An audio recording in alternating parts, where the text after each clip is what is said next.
In this session, I would like to speak to you about the attributes or the characteristics of a life school facilitator. And it is a joy for me to be able to share this with you because I believe that facilitating the life school must be the most important part of this whole process, apart from the curriculum itself. I want to say to you, if you, or as a facilitator, you must know that your students will be watching you closely. It's not going to be what you say as much as who you are. And so I'd like to walk with you through a couple of attributes that I think will be helpful as you actually lead the school. The first thing that your students will watch is your walk with the Lord. They'll watch whether you maintain good spiritual discipline. They'll watch how you deal with the Word. They'll watch your prayer life. They'll want to know whether you are real or not real. And so I would say to you, as a facilitator, make sure that you engage with the Lord. Make sure that you cultivate an intimacy with God, because that is going to be one of the most important things for you. The second thing is, they will watch how you relate to authority. They'll watch how you relate to the pastor of the church of which they are a part. They'll watch how you relate to others that are maybe in authority over the school, maybe some of the leaders in the church that may be a part of the leadership. They'll also watch how you relate and interact to the curriculum itself. Is there a respect in terms of what the teachers are teaching?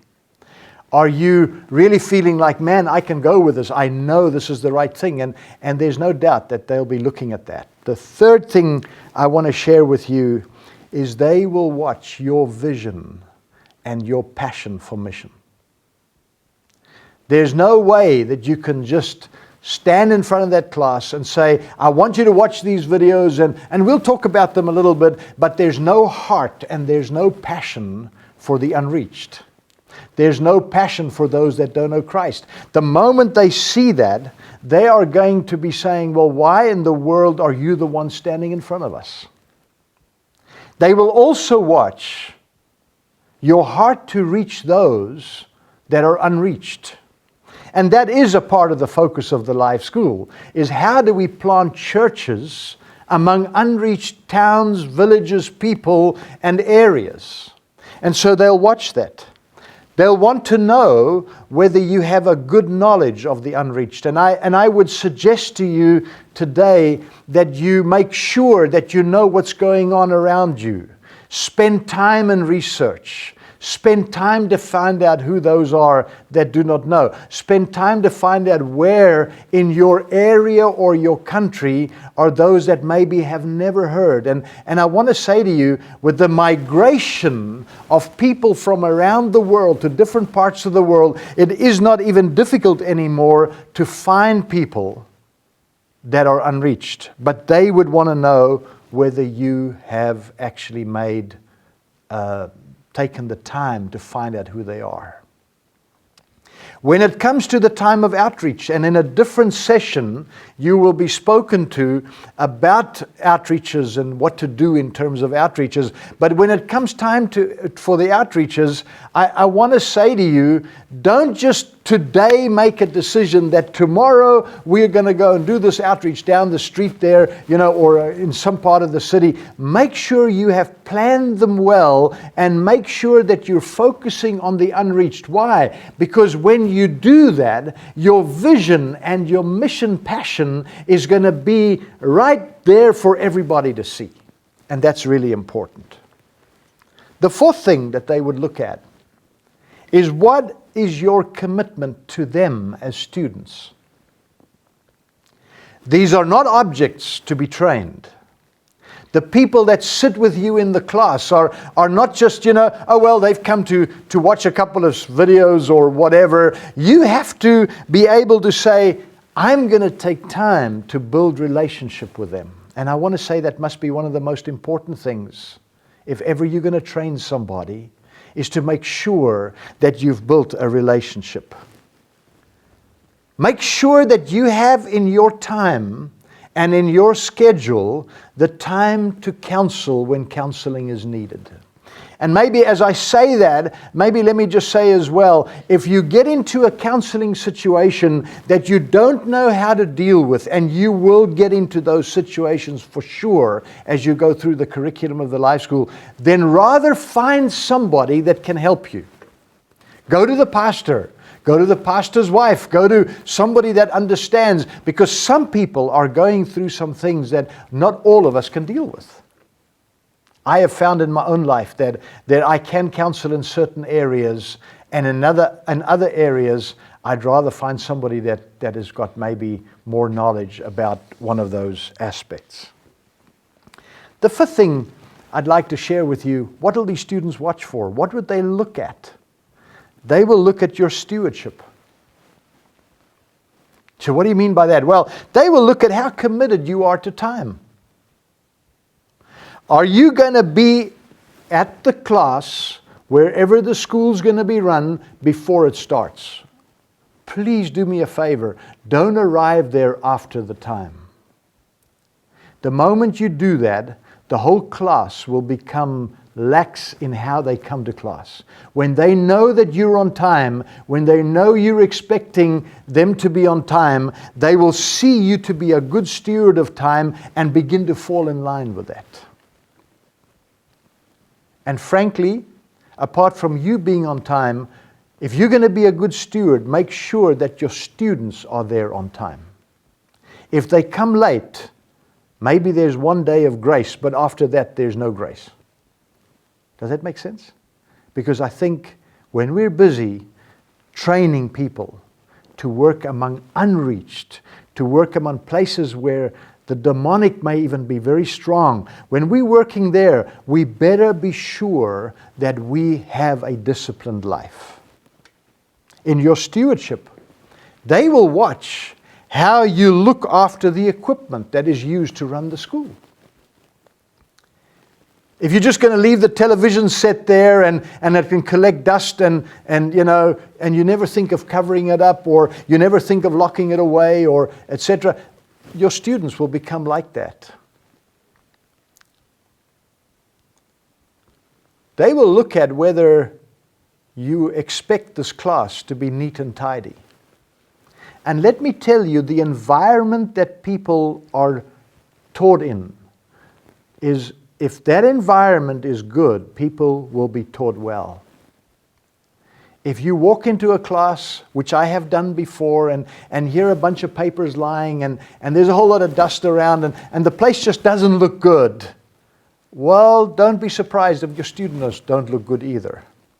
Make sure that you're a good steward of that which God has put in your hand. Will you insist that the students turn in their assignments? In one of the other sessions, you will be talked to about assignments. And maybe I can just say that every time you have watched an hour of video together with your students, you will, as the facilitator, be expected to lead them in a discussion for up to an hour about that session, and then they'll go home to write a page of notes of what they have learned. Those pages of notes are critical when it comes to them graduating and becoming quality church planters in the future. I want to say, make sure that you get those assignments every day, which they have written on the previous time when you gathered together. Say this again to you. It's not what you say, it's what you do that'll make the difference when it comes to leading people and teaching people. The sixth thing I want to say, what would they look at? They will look at your leadership skills. And I guess the biggest part of that is not how wise you are, how clever you are, how slick you are. The biggest part of that actually is, will you lead by example? Will you lead in humility? Will you lead as a servant? Because I tell you, if you operate as a servant, if you lead in that perspective, the students will be drawn to really be a part of this whole process. They'll want to check in your leadership skills. They'd want to make sure, have you set goals and are you meeting those goals? You say, what do you mean goals? Well, we have goals. There's certain times of the week that there are classes. You'll be talked to about that in some of these sessions. But the question is, if you said we are meeting on Wednesday evening at 7 o'clock, that's a goal. If you're going to start changing that, you'll mess up your students. They'll check how quickly or how well you do your outreach planning. How well you've set those goals. I would say to you, tell them way up front what you intend to do, where you want them to go, what we are going to do when we go there. Because the more you can tell them up front, the more they are going to feel like we can plan for and equip or be equipped to be able to go and do that. Another thing that your students will check is whether you communicate clearly what you want them to do, where you want them to work, what you want from them, and the more you can communicate that, the more they will respond in a positive way. And also about our leadership skills, they're going to want to know, do you trust them? They're going to want to know, will you delegate certain things to them and will you leave them to go do it?